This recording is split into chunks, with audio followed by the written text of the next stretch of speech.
తెలంగాణలో సార్వత్రిక ఎన్నికల వేళ సవాళ్లు ప్రతి సవాళ్లు కాకరేపుతున్నాయి. ఇప్పటికే మంత్రి పొన్నం ప్రభాకర్, బీజేపీ జాతీయ అధ్యక్షుడు బండి సంజయ్ మధ్య సవాళ్లు నడుస్తుండగా ఇప్పుడు CM Revanth Reddy, BRS working president KTR మధ్య కూడా మాటల యుద్ధం కొనసాగుతోంది.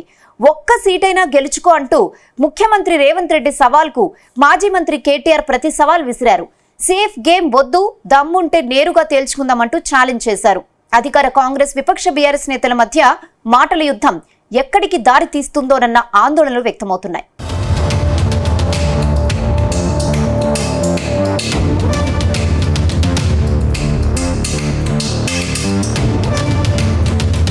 తెలంగాణలో లోక్సభ ఎన్నికల్లో అత్యధిక స్థానాల్లో గెలవడమే లక్ష్యంగా ఇటు అధికార అటు విపక్ష పార్టీలు పావులు కదుపుతున్నాయి. తెలంగాణలో అధికారంలోకి వచ్చిన కాంగ్రెస్ ఈసారి కనీసం డజన్ స్థానాల్లో గెలుపుపై కన్నేసింది.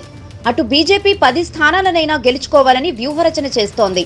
అయితే ప్రధాన ప్రతిపక్ష పార్టీ బీఆర్ఎస్ కనీసం ఎంపీ ఎన్నికల్లోనైనా భారీగా సీట్లు గెలిచి పరువు నిలబెట్టుకోవాలని భావిస్తోంది.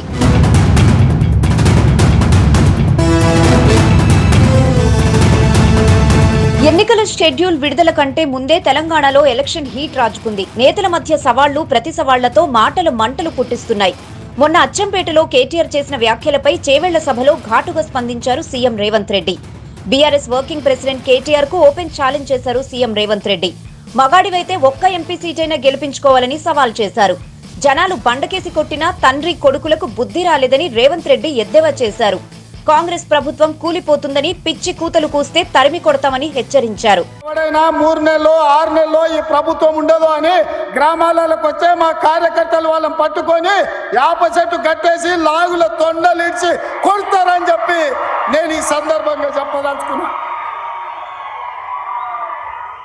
ఆ సన్నాసుడు అంటుండు ఎన్నికల కంటే ముందు రేవంత్ రెడ్డి పేరు చెప్తే 3 సీట్లు రాకపోతుండే అని. నేను ఇవాళ ఈ వేదిక మీద నుంచి ఆ సొల్లు వాగుడు వాగే కేటీఆర్ కి సవాలు విసురుతున్నా. బిడ్డ, ఇవాళ నేనే ముఖ్యమంత్రి, నేనే పిసిసి ప్రెసిడెంట్ను. రేపు రాబోయే పార్లమెంట్ ఎన్నికల్లో నేను సవాలు విసురుతున్నా. నీ చేతనైతే దమ్ముంటే, నువ్వు మొగోడు అయితే ఈ తెలంగాణ రాష్ట్రంలో బిడ్డ ఒక్క సీటు గెలిచి చూపించు. నీ అయ్యా నువ్వు వస్తావా, నీ అయ్య వస్తాడా, మా కార్యకర్తలు చూసుకుంటారు. బిడ్డ, నువ్వు అనుకుంటున్నావా అల్లా తప్పగాడని? అల్లా తప్పగాలం కాదు, అవులగాలలాక అయ్య పేరు చెప్పుకొని కుర్చీలో కూర్చోలేదు సన్నాసోడా. కింది నుంచి కార్యకర్తగా కష్టపడి జెండాలు మోసి లాఠీ దెబ్బలు విని నీ అక్రమ కేసులు ఎదుర్కొని చెర్లపల్లి చెంచల్గూడ జైల్లో మగ్గినా భయపడకుండా, లొంగిపోకుండా నిటారుగా నిలబడి నిన్ను, నీ అయ్యను, నీ బావను బొందబెట్టి ఇవాళ కుర్చీలో కూర్చు. రేవంత్ రెడ్డి సవాల్ కు కేటీఆర్ అంతే ఘాటుగా ప్రతి సవాల్ విసిరారు. సేఫ్ గేమ్ వద్దు, డైరెక్ట్ గా ఫైట్ చేద్దామన్నారు. నేను ఎమ్మెల్యే పదవికి రాజీనామా చేస్తా, నువ్వు సీఎం పదవికి రాజీనామా చేయి, నీ సిట్టింగ్ స్థానం మల్కాజ్గిరి పార్లమెంట్ సీట్లోనే తేల్చుకుందాంరా అంటూ సవాల్ విసిరారు. మగాడివైతే రైతులకు 2 లక్షల రుణమాఫీ, ఆడబిడ్డలకు 2,500 రూపాయలు ఇవ్వాలని, ఇచ్చిన 420 హామీలు అమలు చేయాలని కేటీఆర్ వ్యాఖ్యానించారు. మగాడివైతే రైతు భరోసా స్టార్ట్ చేయి, 70 లక్షల రైతుల ఖాతాల్లో డబ్బులే నేను కూడా అడగవచ్చు. మగాడివైతే మహాలక్ష్మి స్టార్ట్ చేయి, 1,67,00,000 మంది ఆడబిడ్డలు ఉన్నారు, నెలకు 2,500 ఇస్తానన్నాం, స్టార్ట్ చేయి, నేను కూడా అడగవచ్చు. కానీ నేను ఇవన్నీ ఏమనట్లేదు. ఒక్క సీట్ అయినా గెలవము అనే మాట మాట్లాడే కదా. నీకు నిజంగానే దమ్ముంటే రేవంత్ రెడ్డి గారు, నేను సవాల్ చేస్తా ఉన్నా, నేను నా సిరిసిల్ల ఎమ్మెల్యే పదవికి రాజీనామా చేసి వస్తా. నువ్వు నీ ముఖ్యమంత్రి పదవికి, కొడంగల్ ఎమ్మెల్యే పదవికి రాజీనామా చేసిరా. నీ సిట్టింగ్ సీటు మల్కాజ్గిరిలో ఇద్దరం కొట్లాడదాం. ఆ ఒక్క సీట్లోనే తేల్చుకుందాం. ఈ రాష్ట్రం అంతా అతలాకుతలం చేయాల్సిన అవసరం లేదు. ఆ ఒక్క సీట్లోనే నేను వస్తాను మా పార్టీ తరఫున, నీ తరఫున నువ్వురా, నీ కాంగ్రెస్ పార్టీ తరఫున.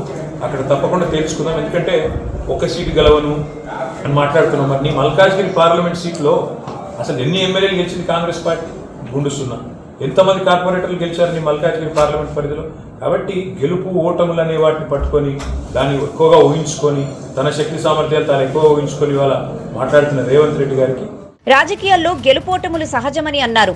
నాది మేనేజ్మెంట్ కోటా అయితే రాహుల్ ప్రియాంకది ఏం కోటా అని కేటీఆర్ ప్రశ్నించారు. రేవంత్ రెడ్డిది మాత్రం పేమెంట్ కోటా అని, మాణిక్యం ఠాకూర్ కి డబ్బులిచ్చి పదవులు తెచ్చుకున్నారని అన్నారు. మీడియాతో చిట్ చాట్ సందర్భంగా కేటీఆర్ ఈ వ్యాఖ్యలు చేశారు. మరి ఈ ఛాలెంజ్ పై రేవంత్ రెడ్డి ఎలా స్పందించనున్నారన్నది సర్వత్రా ఆసక్తిని రేకెత్తిస్తోంది.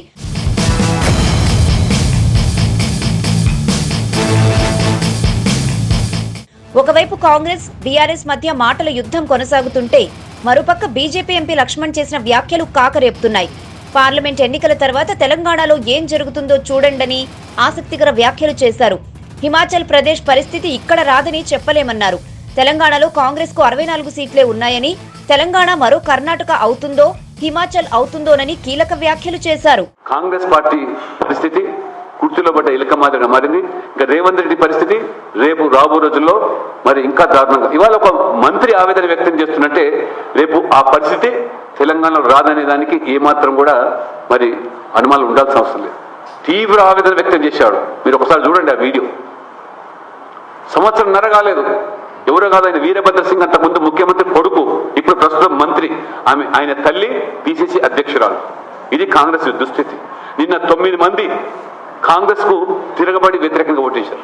ఈ కాంగ్రెస్ ఎంత దిగజారిందంటే మోదీ గారి యొక్క అభివృద్ధి మీద, మోదీ గారి పేదల సంక్షేమ పథకాల మీద, మోదీ గారు తీసుకున్నటువంటి సాధించే విజయాల మీద మాట్లాడటం లేదు. వారు మన ఒక ఎంపీ మాట్లాడతాడు, కర్ణాటక ఎంపీ, డిప్యూటీ సీఎం సోదరుడు, దక్షిణాది రాష్ట్రాలకు సపరేట్ దేశంగా మారాలి.